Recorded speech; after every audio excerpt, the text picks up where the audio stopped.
Et bonjour tout le monde, c'est Kamaltero juste là, et voilà. Et moi-même Kitaro au Mont Corvo pour une nouvelle vidéo. Et ouais, vous avez sûrement vu la miniature excellente que nous avons mis pour cette vidéo. Désolé, vous avez cliqué. vous avez fait le bon choix. Non, on s'excuse, et c'était juste pour vous faire comprendre qu'on va parler d'un sujet un petit peu spécial aujourd'hui. Délicat. Voilà, si vous traînez un petit peu sur les forums, Facebook ou je ne sais quoi d'autre sur internet, et vous avez déjà vu sûrement cette image.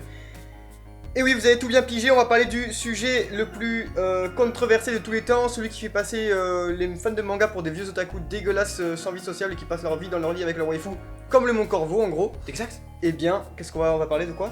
Du fanservice. Et qu'est-ce que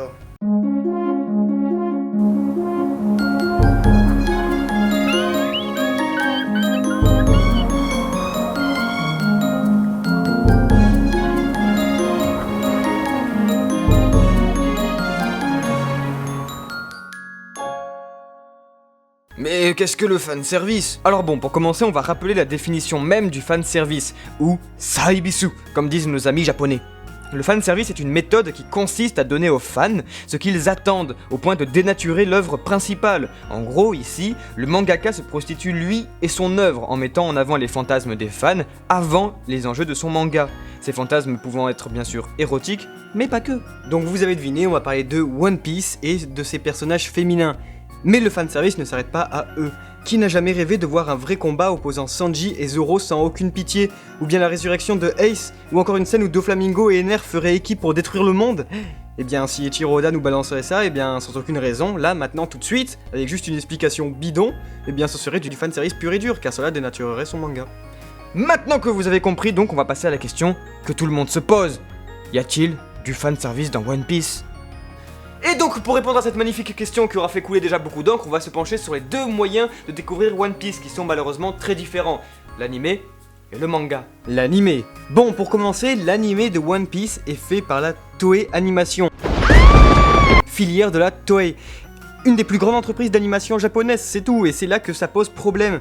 Depuis quelques années, la Toei fait tout de travers, décrédibilisant l'œuvre d'Eiichiro Oda en fournissant une animation faite avec le cul, faisant le minimum d'efforts avec pourtant le maximum de moyens.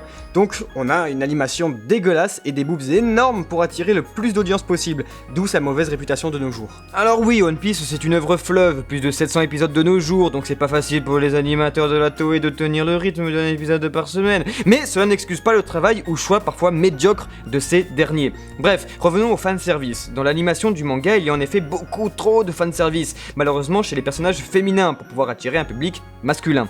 On notera alors les poitrines folles de tous les personnages féminins et de tous les plans sur elles. Et ça devient très gênant, tout simplement car c'est cool 2 minutes de voir des boobs et des culs, mais on ne regarde pas One Piece pour cela, et surtout qu'on n'arrive plus à les prendre au sérieux. Le fanservice les décrédibilise complètement, et les résume à une paire de nichons. Sérieusement, depuis quand on a besoin de ça alors qu'on a ça? Et c'est encore plus grave car c'est comme ça que de nombreuses personnes découvrent One Piece et font donc de son fanservice une généralité alors qu'il n'en est rien.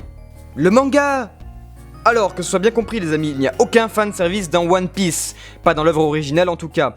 Hein, quoi? Pourquoi vous regardez tous Nami là?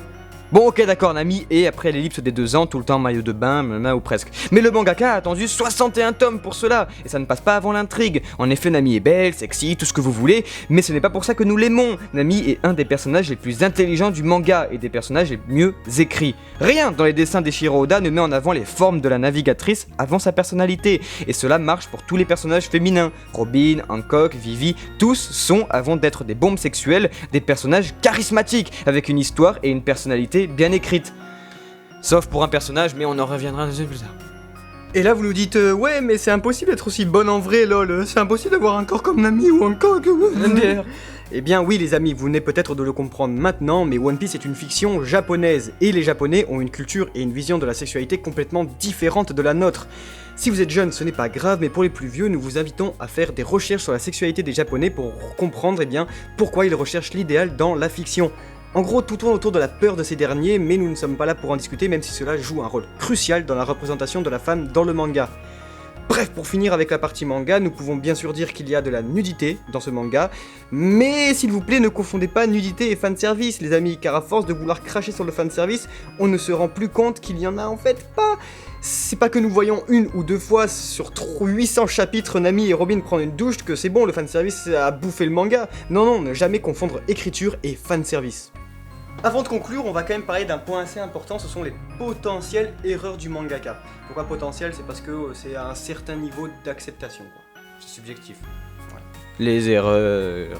Il y en a une qui vous viendra tout de suite en tête, c'est Rebecca. C'est ici subjectif, ok ce personnage est assez bien construit, mais pas assez pour justifier son rôle. En effet, Rebecca est tout le temps en armure, tout droit sorti d'un film porno, justifié par l'envie de Doflamingo de l'exhiber devant tout le peuple de Dressrosa, mais bon, voilà quoi, même dans le manga ça passe pas trop, alors dans l'animé... La seconde erreur, encore une fois très subjective, est pour nous, Sanji dans le corps de Nami. Et là, encore une fois, bien, c'est trop quoi, c'est dommage, mais c'est encore une fois justifié dans le manga, mais ça suffit à nous décevoir. On aurait bien voulu que Sanji découvre le corps de Nami différemment. Et encore une fois, la pilule ne passe pas dans le manga, alors imaginez dans l'animé. Mais vous connaissez le dicton, c'est l'exception qui confirme la règle. La conclusion. Pour conclure, nous ne pouvons pas répondre à notre question de départ. Étant grand fan de One Piece, nous aurions envie de répondre non, car en effet, dans l'œuvre originale, il n'y en a pas. Ou bien pas assez pour pouvoir crier au scandale en tout cas. Mais malheureusement, l'anime fait maintenant trop bien partie du monde de One Piece. La plupart des gens découvrent le manga par ce moyen, grâce au streaming, et tombent nez à nez avec des tonnes de boobs. Sans parler du merchandising, One Piece n'est pas qu'un animé et un manga, c'est aujourd'hui des centaines de goodies, et quand on voit que la première société de production de figurines, One Piece, commence à faire ça, eh ben on dit qu'on est tombé bien bas. Mais bon, il faut satisfaire tout le monde. Donc bon, qu'est-ce qu'on peut dire ? One Piece maintenant est tellement ancré et tellement important en fait dans la culture japonaise que c'est pas trop étonnant de voir en fait que des gens veulent jouer avec son image. Mais le plus important quand même, ce serait de retenir que ce manga est aimé et dessiné par son auteur, qui est le premier fan. Par son auteur, pour son auteur.